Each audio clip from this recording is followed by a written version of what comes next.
What we need more of in this world are people, persons who stand up in view of injustices. Hello, everybody. I have been watching the young Iranian women rebelling against their regime, and of course, the young men who back them up. Apart from the fact that I am full of admiration for the courage they show, I've been thinking about, because what they're doing is, of course, what we call civil disobedience. Obeying, obedience, I connect the verb to obey with children, dogs maybe, but not really grown-up human beings.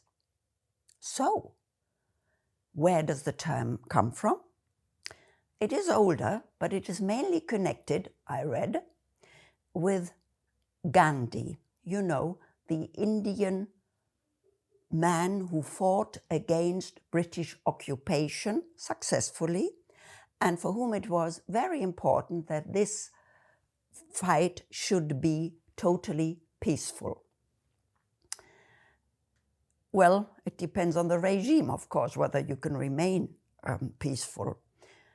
And the idea of, now then I've been thinking, why civil disobedience? And of course that means the individual citizen of any given country against their rulers. And for hundreds and thousands of years, these rulers were a very small elite. Historians gather something less than 10%. They set the rules, making the others believe that for whatever reason they know better, and the rest of the population, some 90%, were just to follow these rules. In many countries we've left that idea behind us, haven't we? The rulers may be worldly, kings, emperors, or of course also, as we now see in Iran as example, be religious leaders. In my native German language, we also have this term civil disobedience with totally the same meaning, but we also have a term which I find perhaps still more interesting, and that is civil courage, which goes before disobedience, of course. And that is more, has changed its meaning, originally 19th century, in which courage was normal in the army. Soldiers were supposed to be courageous by definition, but an ordinary citizen wasn't. Therefore, same with civic disobedience, civil disobedience, of course.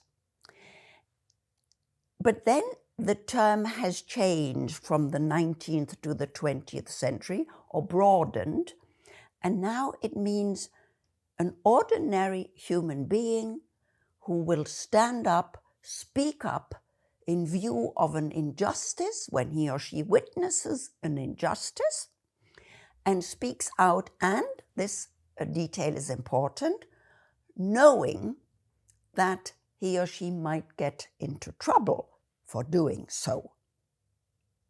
Give you two examples. Maybe that was a little theoretical.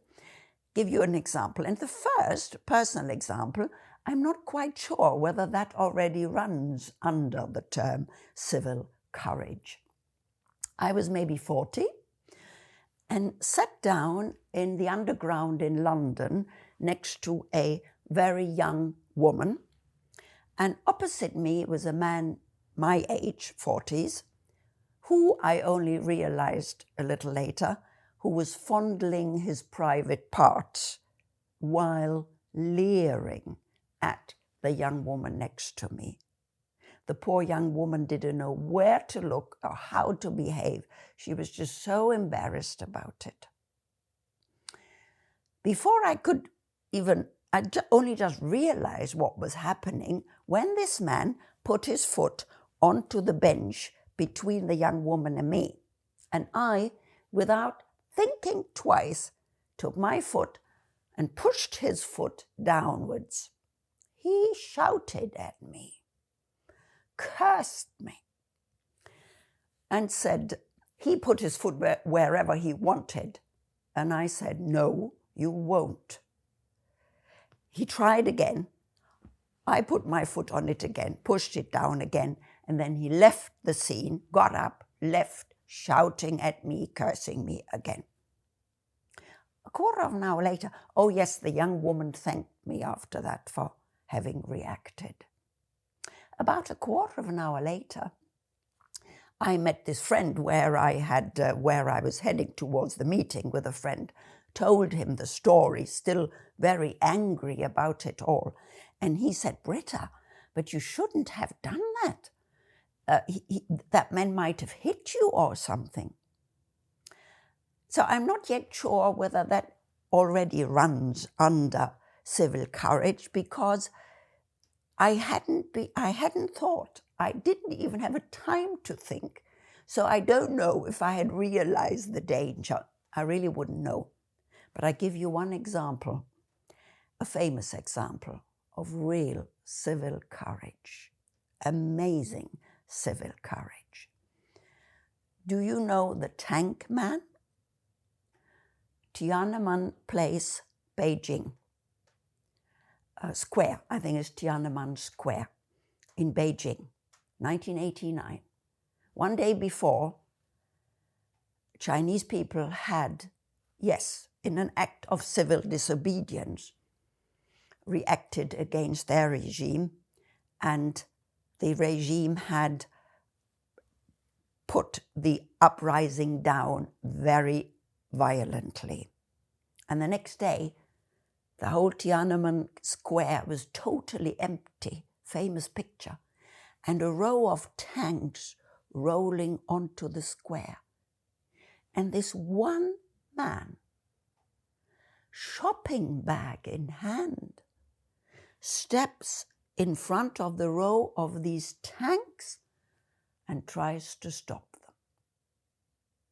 That surely was civil courage, because he knew full well how dangerous the situation was for him, didn't he?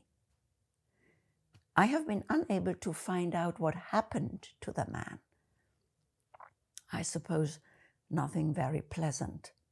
Anyway, so why I'm telling you all this, we need more, much more civil courage in all, no matter where you live, in all of our civilizations. And I would like to go on talking about that next time. Thank you. Meanwhile, thank you, and gather your courage in whichever situation where it's necessary, will you? Bye.